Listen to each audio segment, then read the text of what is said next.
Hello, I'm R.A. Spratt, and I want to welcome people joining us this week on the Yoto podcast platform. Now, just so you know, most of the bedtime stories I tell here are standalone stories. But over the last year, we have been dipping in and out of the epic story of Odysseus, the hero from ancient Greek mythology. And this week, I'm going to be telling the second last installment of that tale. So if you can jump in right here, that'll be fine. I'm sure you'll pick it all up. But if you did want to go back to the beginning and start from the first episode, you can search back through the episodes. The first episode's called Odysseus, as told by Nanny Piggins, and it dropped on January 8th, 2025. Or you can go back and listen to any of the other episodes. You're going to find fairy tales, myths, legends, and mysteries. I hope you enjoy them all. Now let's get into it.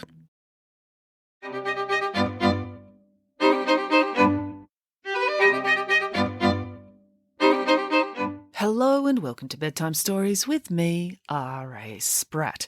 All right, before we get into today, what's happening? Well, today I'm recording on the Monday before this drops on Wednesday, and today is publication day for Epically Good Greek Myths, which is, of course, a book of the Greek myths that I have recorded for this podcast in the last year or so, all the Jason stories and a bunch of other ones.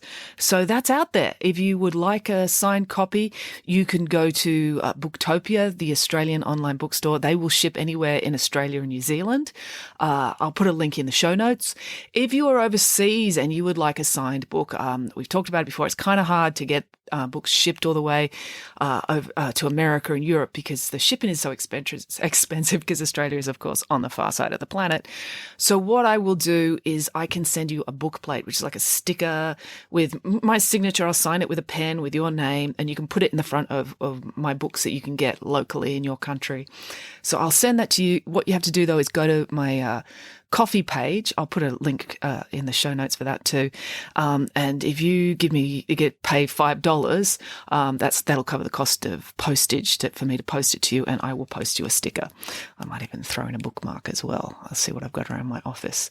All right. So that's all we need to discuss. The big book launch for Epically Good Greek Myths is on Saturday the 8th at 1 p.m. Sydney time, and I'll be live streaming that on YouTube, Facebook, and Instagram. And it also, if you are not on any of those social media, I'll also be uploading it here on the podcast, so everyone can have a listen, because I'll be reading from the book and I'll just be telling stories. Oh, and if you want to ask me a question, you can email me at rasprat@nannypiggins.com. Send me an email, ask me a question, and I might answer it at the book launch. Just remember, it's 1 p.m. on the 8th of March 2025. But if you're overseas and you're working out the time difference, just remember that with the 24-hour world clock, Australia might be on a different day to you if you're in Europe or North America. Just make sure you check that carefully, because it might be, instead of the Saturday the 8th, for you, Sydney time, Saturday the 8th might be Friday late in the evening. So yeah, I'm sure if you consult an adult who might be able to help you sort that out, or sort it out, you can check on an international clock, which most iPhones have. All right, that's it. That's all the boring stuff out of the way. So let's do the story. So we're taking a break from Odysseus this week, although I'm going to come back to it because some cracking stories coming up in the Odyssey. I thought I'd do another Irish folk tale. There's some cracking ones coming up in the Finn McCool stories. So I thought I'd do another one from Finn McCool's youth, so that we can then lead on to another one that I really want to do that's really good. Okay, so today we're going to be doing the story of Finn McCool and the fire-breathing fairy, as told by Nanny Piggins. When Derek, Samantha and Michael came home from school, Michael rushed to stick his head under the garden tap. "What's wrong with Michael?" asked Nanny Piggins. "Oh, he's all right," said Derek. "It's just Samson Wallace brought a jar of habanero peppers for show and tell, and on the bus on the way home he dared Michael to eat them." "He managed 5, said Samantha. "Oh, bravo," said Nanny Piggins. "It's so important to try new foods, even if they are vegetables." "But now his mouth feels like it's on fire," said Derek. "Oh, that is unpleasant," said Nanny Piggins. "My great-great-great times 181 greats cousin Finn McCool encountered a similar problem." "You mean your legendary heroic cousin from the ancient Irish story days?" asked Derek. "I didn't think they had hot peppers in the ancient Irish story days," said Samantha. No, not in our world, conceded Nanny Piggins, but down in the other world, they loved Mexican cuisine. The other world? You're going to have to tell us the whole story, said Derek. All right, I will, said Nanny Piggins. Now, where did we leave off with Finn McCool? She just burned her thumb while cooking the salmon of knowledge, and when she put her burnt thumb in her mouth to cool the wound, all the knowledge of the world was passed in that one drop of fish fat into her. Oh, yes, said Nanny Piggins. First aid books never recommend saliva as an antibacterial, mainly because your mouth is full of bacteria. But in doing so, they overlook the fact that sticking a wound in your mouth may give you all-world knowledge, which would include all-world knowledge of how to treat burns, so it is actually a very sound strategy. Anyway, we'll start the story there. My cousin Finn was only 10 years old, but she was a Piggins and therefore staggeringly beautiful, and her thumb did contain all-world knowledge. So it occurred to her that following a poet around and doing all his cooking and cleaning perhaps wasn't the best use of her talents, so she decided to set out and find her father's band. His band? You mean like a rock and roll band? Asked Michael. No, rock and roll hadn't been invented yet, said Nanny Piggins, although the Irish are a very musical people, so maybe they were musicians. I don't know. I do know that they were a band of free-born hunter warriors who roamed the land living by their wits until time came for them to inherit their titles. Oh, said Michael. He still found that idea confusing. So Finn tracked down her father's old band, and her Uncle Fiacre still lived with them. But when Finn turned up, the uncle was not at first impressed. "What do you want?" asked the grumpy uncle. "I've come to live with you," said Finn, "because my father used to be the leader of this band." "You're a child," said Fiacre. "Don't you think you're a bit young to be a warrior hunter?" "I know I'm a little small," said Finn, "but I do contain all the knowledge of the world in my thumb." "Really?" said Fiacre, not believing a word of it. "But can you scrub pots and clean shirts?" "Well, I have spent the last 7 years doing that for a poet," admitted Finn. "Good, you've got job experience," said Fiacre. "But I was hoping I would have a career change," said Finn. "I was hoping that you'd take me on as your leader so I could become a great hero of Irish mythology." "Well, we'll start you out on cleaning duty for now and see how you go on," said Fiacre, thinking that Finn must not be right in the head. But Finn had only just rolled up her sleeves ready to start scrubbing when a messenger came to their campsite. Hear thee, said the messenger. "The King of Kings has summoned all men of the land to travel to Tara to meet with him at his royal palace." "Why?" asked Fiacre. "None of your beeswax, he'll tell you when you get there," said the messenger. "He'll just want us to beat up his enemies for him," complained Fiacre. "He only ever summons us when he wants us to beat somebody up. He never pops by for a cup of tea or a chat." "Well, he's the king, and that's what he says, so you've got to do it," said the messenger. "All right," grumbled Fiacre. So the ragtag band got on their horses and rode down into the valley of Tara and up to the royal palace, and Finn McCool went with them. "Why are you following us?" asked Fiacre. "The king summoned all able-bodied men," said Finn. "You're not a man," said Fiacre. "You're a child, and a pig, and a girl." "Minor technicalities," said Finn.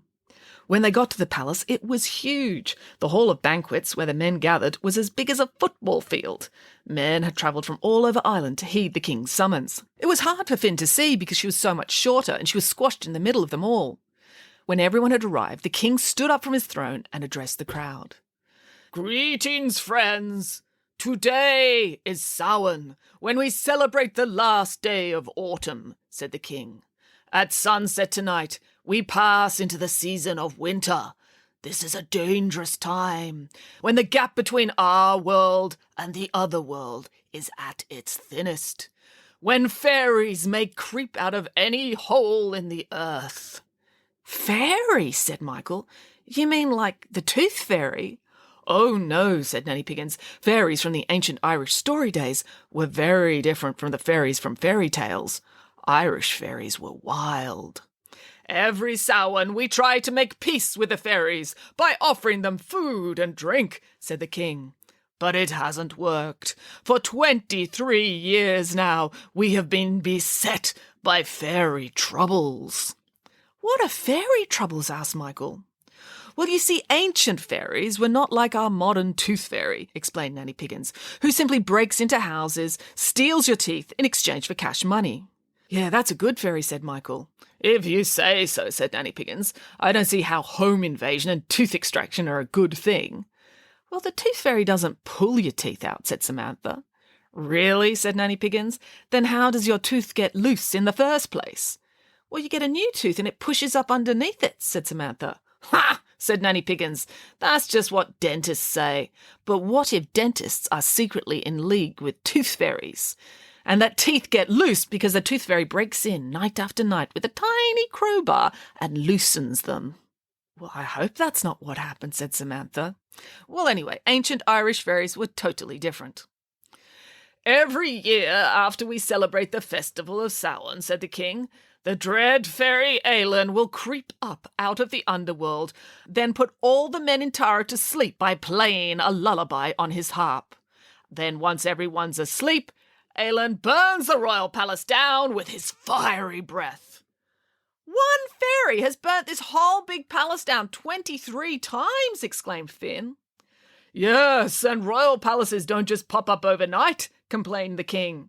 We spend months and months, 11.5 months to be exact, rebuilding it, only for Aelin to come back, play another tune, and burn it down again. Well, enough is enough. We have to put a stop to it. So I am asking you, which man among you will step up and slay the fire-breathing fairy for me? Every man in the room suddenly found something fascinating to look at. Their shoes, the wall hangings, the ceiling, anything to avoid making eye contact with the king. Will not one of you volunteer? Asked the king. Why don't you do it yourself? Called a voice from the back of the hall. Oh, well, obviously I would, said the king. But you know, being a king is a big responsibility. Plus I hurt my back last week in a hurling accident. The crowd was sympathetic about that. Bad backs and sporting accidents are terrible. Then one clear voice called out. I shall do it. Who said that? Said the king. It was I, Finn McCool, said Finn McCool. The crowd parted so the king could see Finn.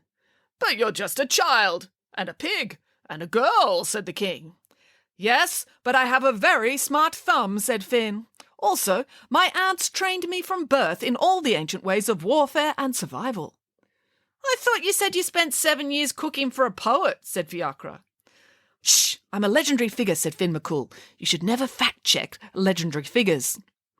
Said the king. There are no child labour laws yet, but even so, I would feel bad about letting a little girl do battle with a giant, murderous, fire-breathing fairy. It's either that or you do it yourself, Finn pointed out. Okay, you've got the job, said the king. And so a banquet was set out and everyone enjoyed the Samhain celebrations. Fiacre pulled Finn aside. What did you want to go and do that for? Well, I can't let a fire-breathing fairy burn down the palace, said Finn. It's a very naughty thing to do. You're going to need more than a clever thumb to take on Aelin, said Fiacre. I'll be fine, said Finn. I'll find a rock or something to throw at him. He's a fire breather, said Fiacre. He'll just melt the rock into lava with his fiery breath. He does sound very disagreeable, conceded Finn. Look, I don't want to see you get cooked by a fairy, said Fiacre. It'd be a shame for someone so good at cleaning to die. So I'll let you borrow my spit spear. Your what? Said Finn. My spit spear, said Fiacre. That doesn't sound very hygienic, said Finn. It's not, said Fiacre. It's got magical, deadly, poisonous spit on the pointy end. Where did Fiacre get magical, deadly, poisonous spit from? Asked Derek. I'm not sure, said Nanny Piggins. The legend isn't terribly specific about that bit. It was probably monster spit. In the ancient Irish story days, all the best weapons came from monsters, so let's imagine that.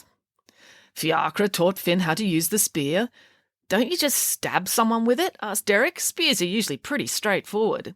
Yes, but because of the magical spit, this spear had extra powers, said Nanny Piggins. When you first hear the sound of the harp, explained Fiacre, press this spear to your forehead and inhale deeply.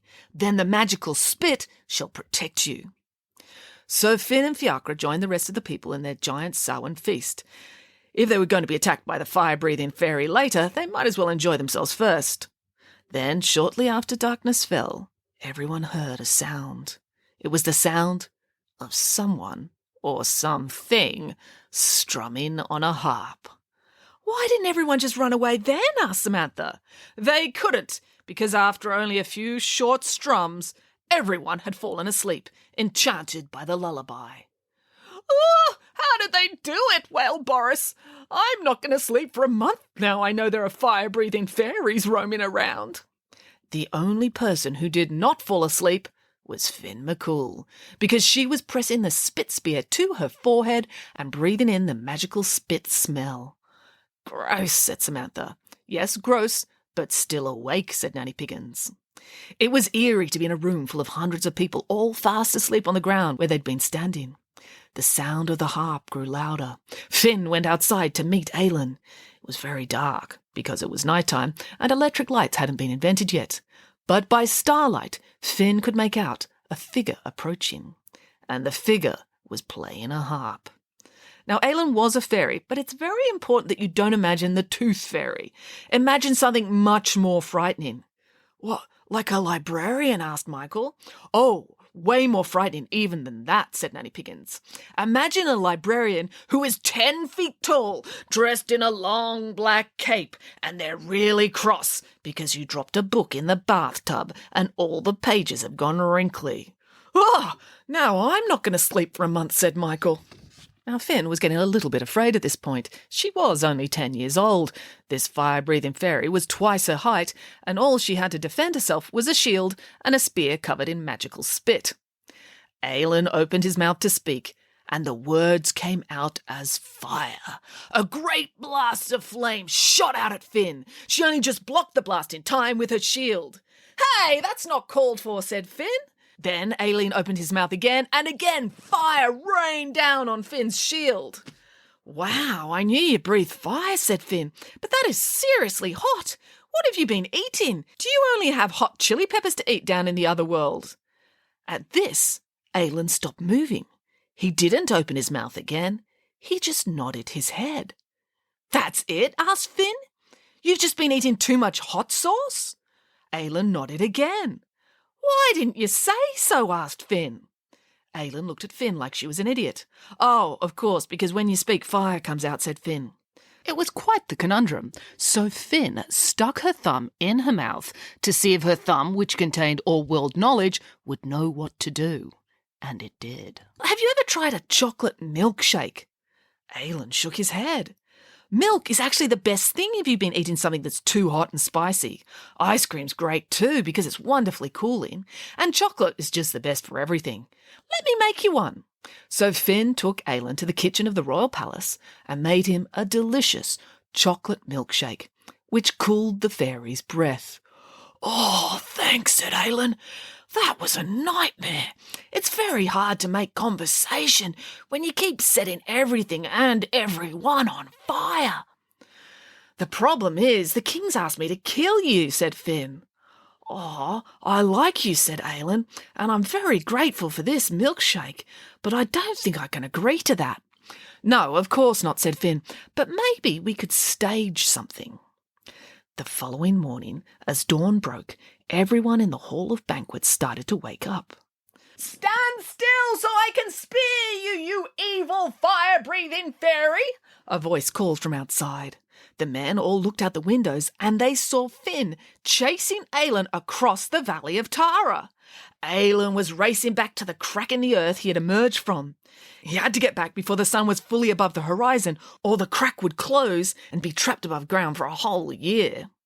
He only just got back in time and disappeared into the crevasse just as it started to narrow with the first rays of sunlight. Now this was the bit that Finn and Aelin had arranged between them. When Aelin got to the crack, he hid behind the door, and Finn threw her spear into the tunnel. Then Aelin let out a mighty scream, pretending that he'd been hit. "Ah! Ow! That spear is so sharp and owie!" Just as the crack in the earth closed up. Unfortunately, though, when Finn threw the spear, her hand was outstretched, so as the crack closed, her thumb got caught. "Oh, not the clever thumb," said Samantha. "Yes," said Nanny Piggins. "For one moment, her clever thumb was in the other world, while Finn herself was in the real world. And in that moment, Finn's thumb absorbed all the knowledge of the other world as well, so it became twice as wise as it was before." Everyone was delighted, and Finn was made the chief of her father's old band of warrior hunters. "But she was only 10, said Samantha. "And a girl," said Derek. "And a pig," said Michael. "Luckily, the Irish are a very wise people," said Nanny Piggins, "and they had the good sense not to be prejudiced against young lady pigs who solve all their problems for them." The end. Time for bed. All right, well, that's it for now. Until next time, goodbye.